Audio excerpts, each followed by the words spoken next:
the future generations that are coming into, this leadership space. These, for the most part, are going to be our future leaders. And this is something we were kind of talking about off air in regards to some of the stats that might be surprising or maybe not, depending on your entry point and perspective. But yeah, Deloitte says that 70% of corporate executives were former college athletes. Cornell University says that 80% of Fortune 500 executives played college sports, and a whopping 80% of female CEOs in Fortune 500 companies, were former competitive athletes as well.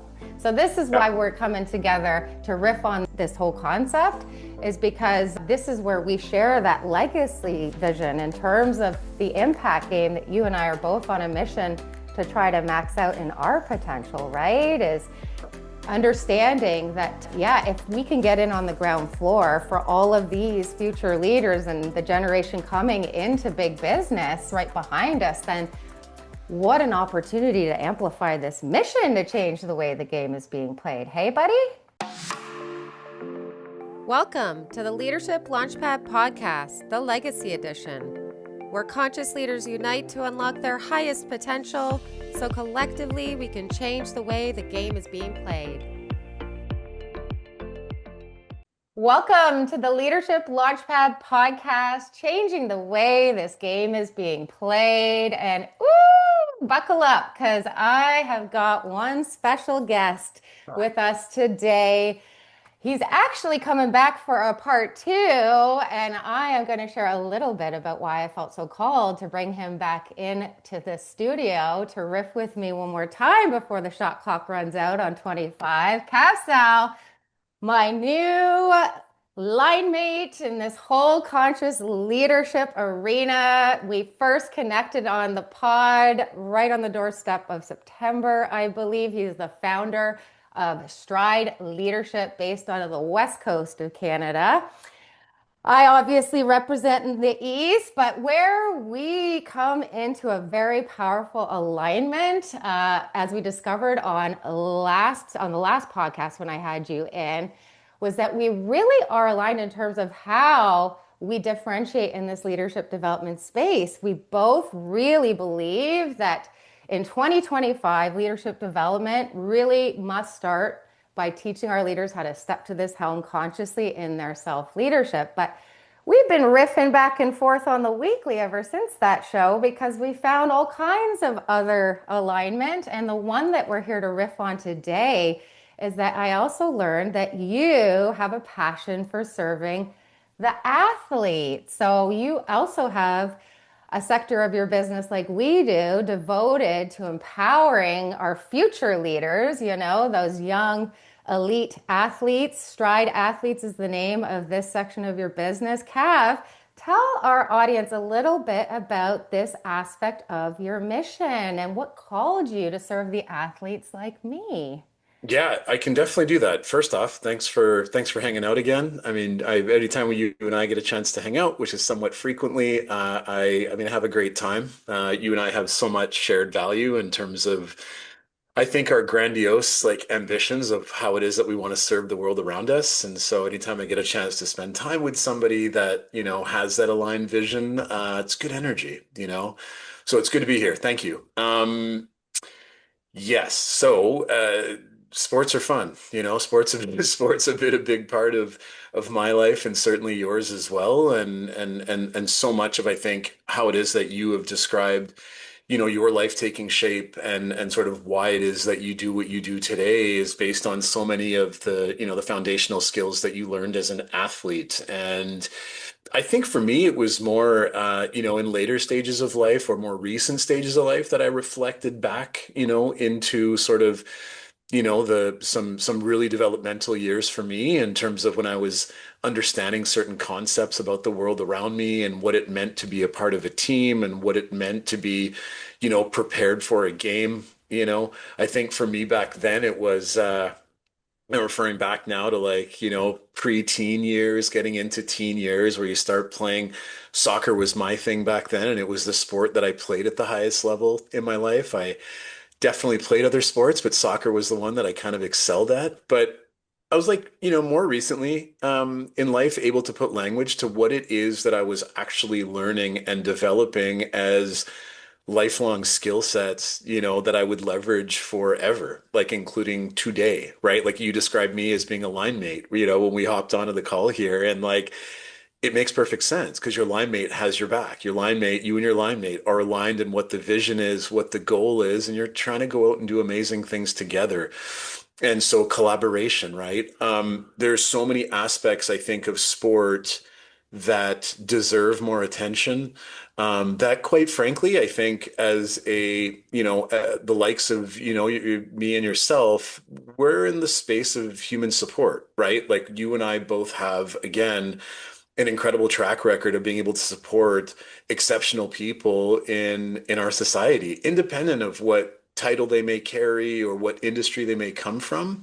Um, Typically for you and I, it's been, or for me, I can speak for sure, is that it's come from the corporate world or the business world or the public sector. And so, adults, right? Like dealing with the Mhm. 30, 40, 50, 60 something year olds that have reached certain points of their career where they've become interested in learning, how do I continue to build my trajectory? How do I prepare myself to take on maybe a more significant role?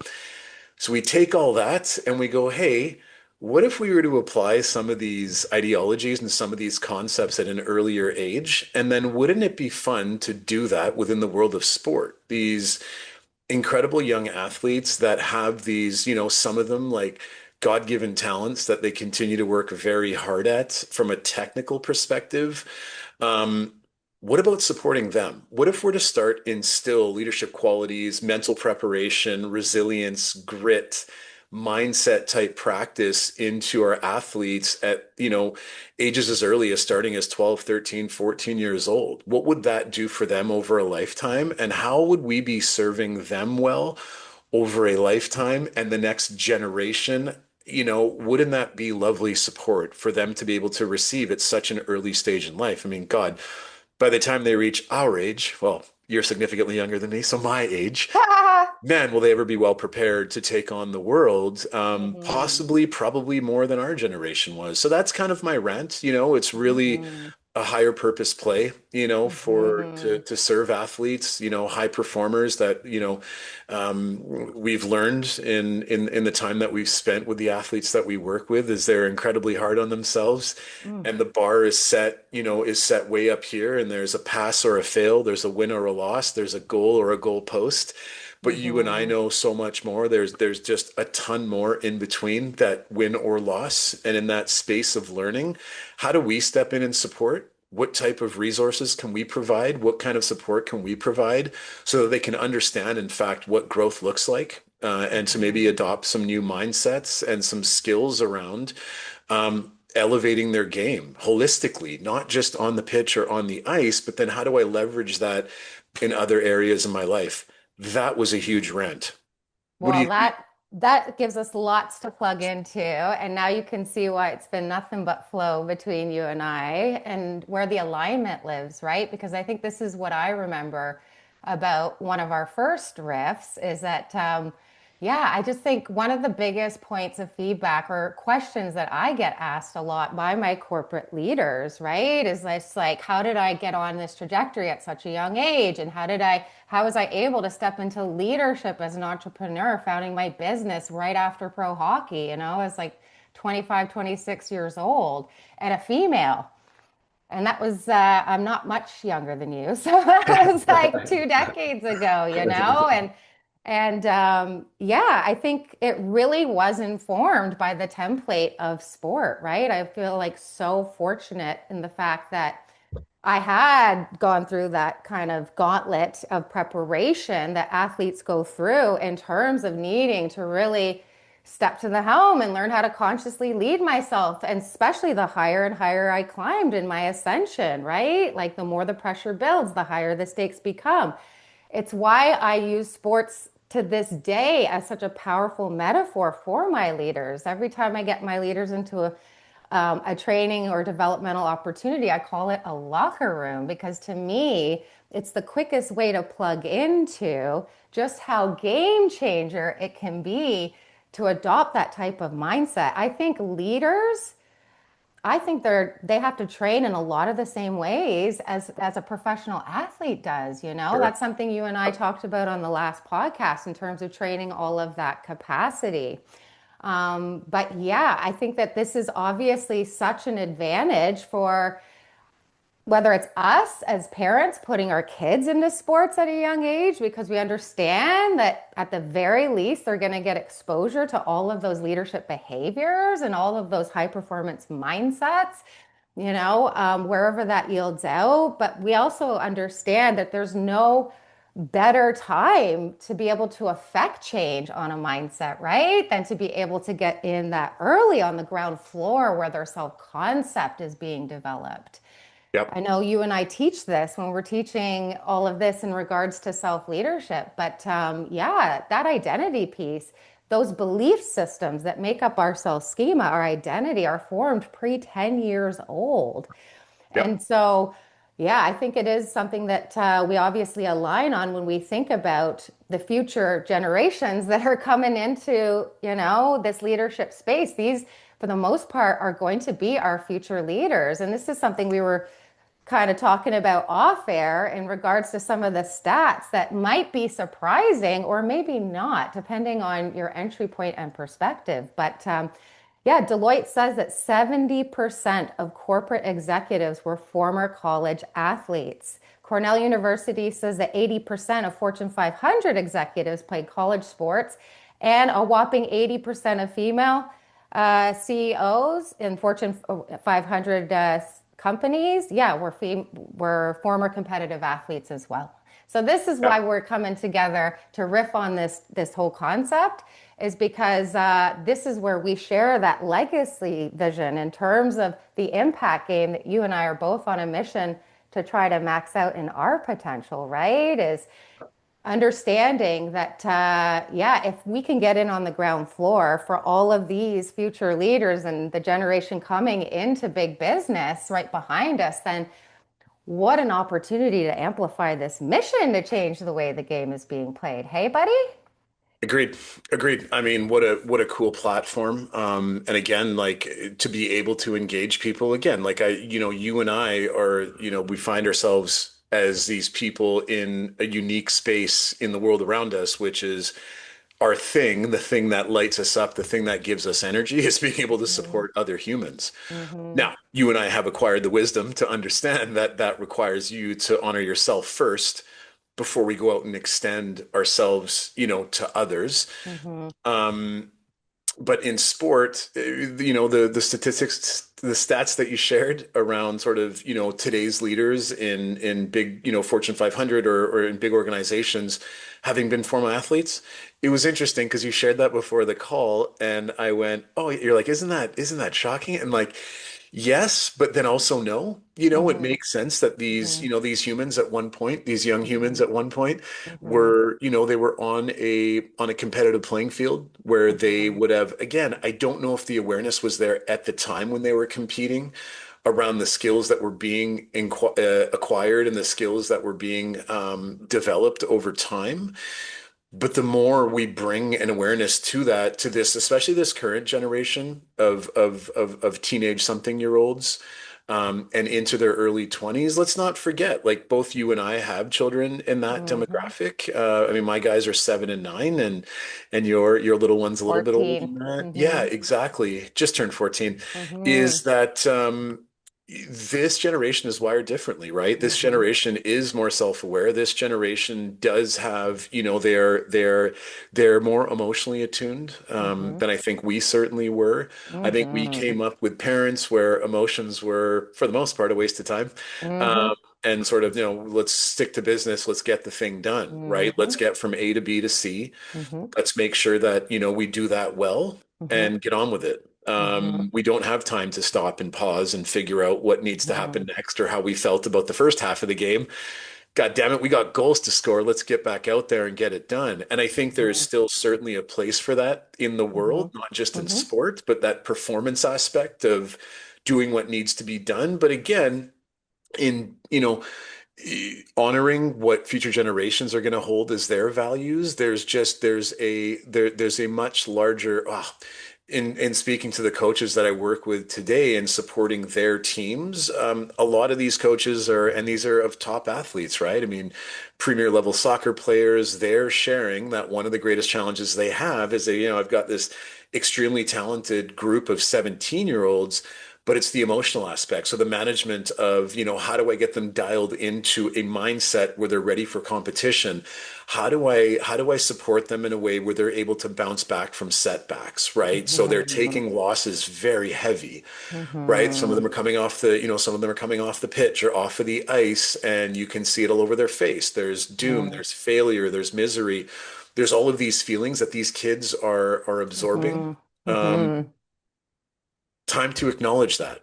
Time to, Mhm. time to pay attention to that, and time for us, the likes of you and I, to step in and be a support system and say, hey, look, we'll hear you out. And we understand that. We empathize with where it is that you're at and what it feels like to lose or to not stand on the podium. We get that. We've both been Mhm. there. We both Mhm. experienced loss.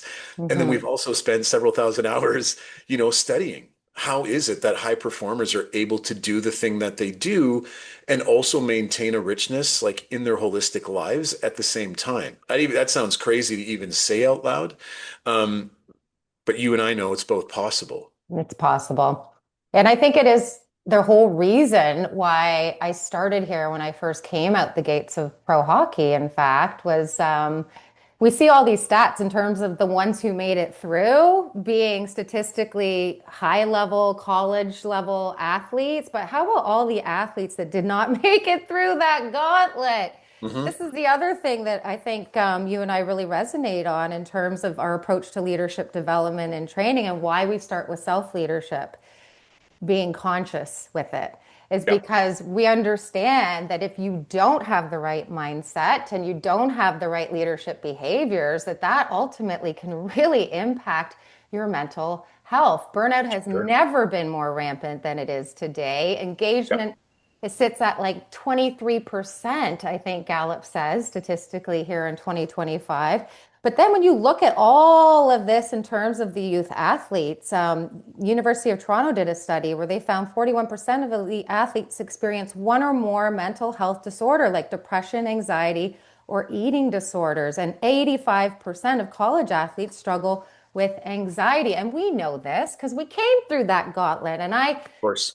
definitely knew this because I got a life-threatening disease at 14 when I first went away on a scholarship to prep school in New England. It's something that we don't talk about enough, and I'm shocked that we don't talk about it more in 2025. In fact, 20 years later.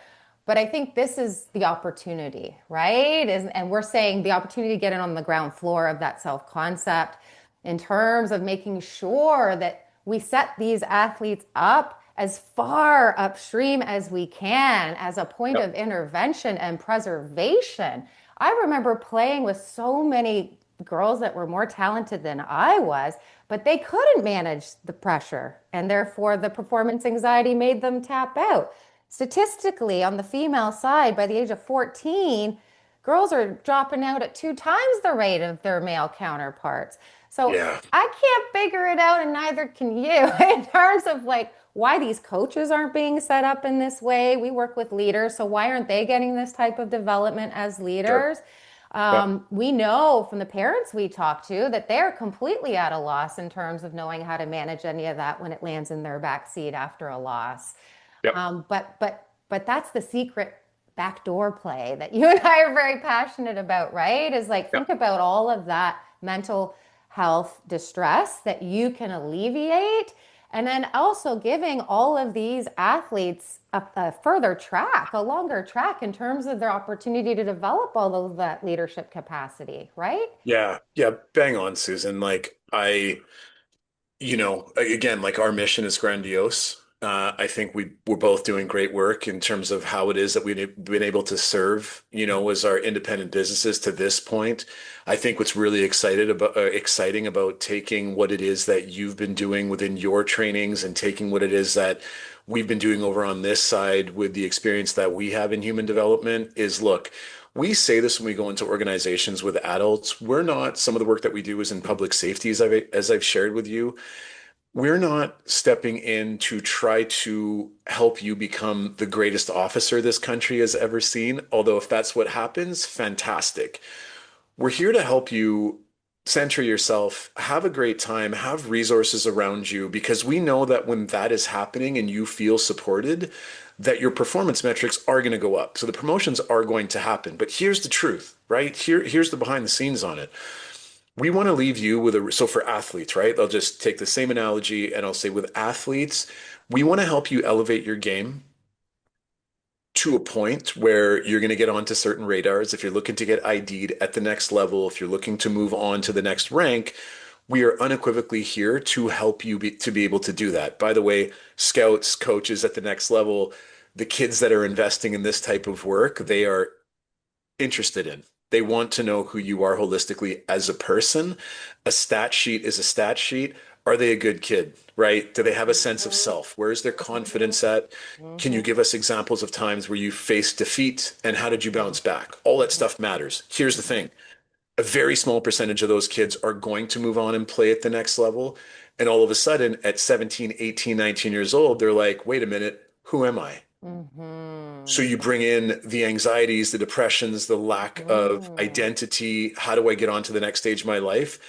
That's a big part of the problem that, you and I aspire to solve, which is let's give these athletes, let's give these kids not just skills and tools that they're going to apply in their given sport, but let's help them leverage that over a lifetime so that when they do step out of the sport, and I got bad news, everybody at some point steps out of the sport, that you do have to go back to finding maybe a new sense of self, because what you've identified with for so many years is being technically trained, physically trained for decades of your life. And now all of a sudden it's like, whoa, it's a big, scary world out there, right? And then who am I?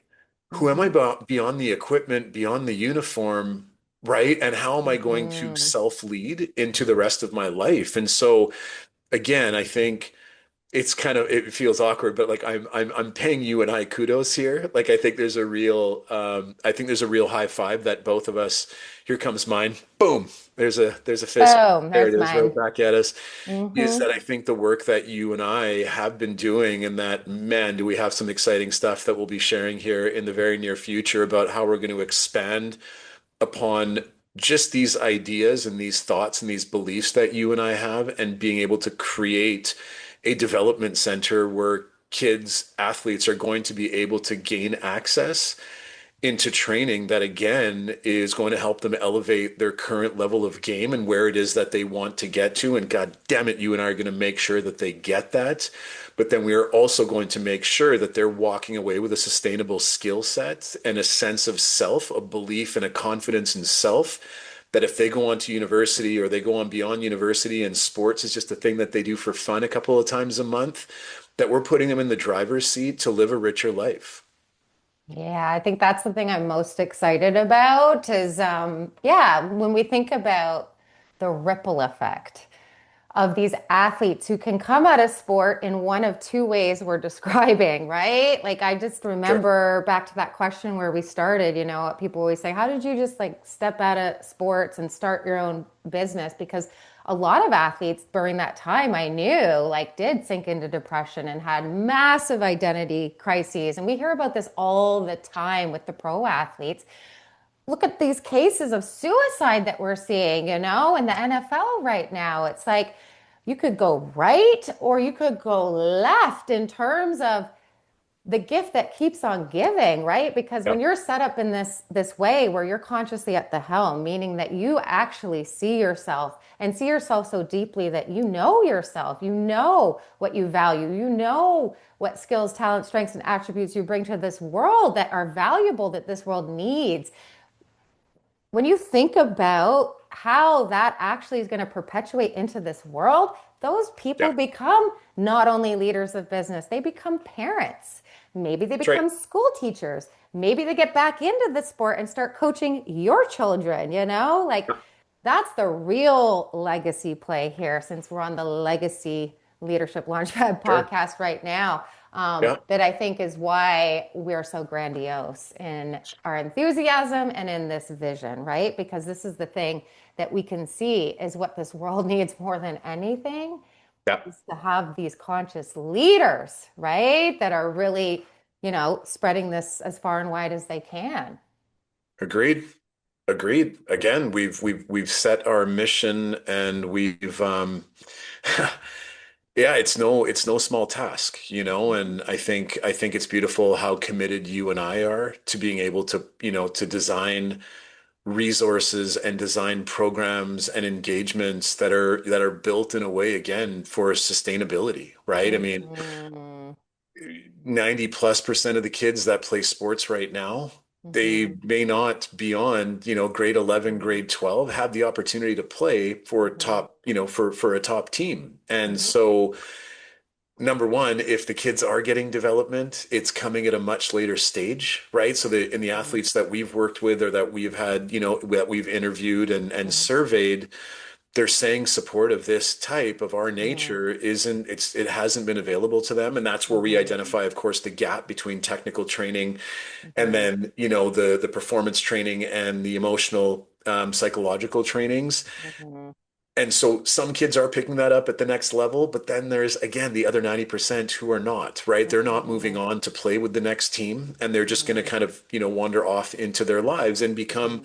spouses and parents and professionals and students. And so again, I think what is extremely exciting for me as it relates to higher purpose, as it relates to leaving like a positive legacy is that I hope when it's all said and done that they'll look back on what it is that we set out to do and they said these were visionaries, these are people that really gave a shit about the world around them, and Mhm. particularly the generations after them to make sure that they are that they're well supported, and that they have the tools and the resources and understandings available to them that they can continue to leverage throughout a lifetime, not just as athletes. Mhm. Yeah, I couldn't agree more. Well said, my friend. I feel like this is where we want to land this plane That's is it. in That's it. We're is done. is in this enthusiastic state that Yeah. we both are sharing here in this grandiose vision. I think this is why I'm definitely feeling the call to Yeah. double down on this aspect of my life's work. When I first came out of the gates and started my business, this was really just I just needed to get back in those trenches and try to prop up as many of those athletes in that gauntlet as I could, Yep. thinking that surely 2 decades later this would be commonplace. That was my vision at the time, right? Is like this type of training is going to sit right next to all that off ice training and training in the gym, and the reality is it's still the anomaly, right? So I think this is Yep. why I'm feeling the call. I know this is why you're feeling the call. We believe that, yeah, this is where we step to the helm consciously. This is what gives us the power to change the way that we play the game. So that's where we want to land the plane is to say, stay tuned because Yeah. Kav and I have been in the lab all fall cooking up Bum, this ba, bum. Yep. collaboration of ours on the athletic side of our mission. Yeah, you can stay tuned and we'll probably launch more in and around specifics. We don't want to say too much yet, but we definitely want to hear from you. We're in a year of co-creation and yeah, I'm talking to leaders about this stuff all day doing my research. Cav, same thing in his Yeah. trenches. And we You know know it. that we got our finger on the pulse. Everybody's given us the enthusiastic heck yeah. Yep. So stay tuned for 2026 to learn more about this collaboration and this shared aspect of both of our missions. Eh, bud? Yep. Yep. Any Couldn't final couldn't agree. words for our No, audience before I let you go? I'm excited. Thank you for the service. Like your commitment and I think my commitment, that synergy that we've been able to create together is super exciting. And yeah, we're going to work really hard toward man, just creating some great things for the future generation, and that to me is exciting. We've got a big responsibility on our shoulders, and I think we're both really embracing that. So exciting times ahead. Thanks, Susan. Really appreciate the time. Look Who forward to better? hanging out. Who better than us, I say. I remember, my whole hero's journey started when I announced when I started playing hockey at like 7, 8 years old.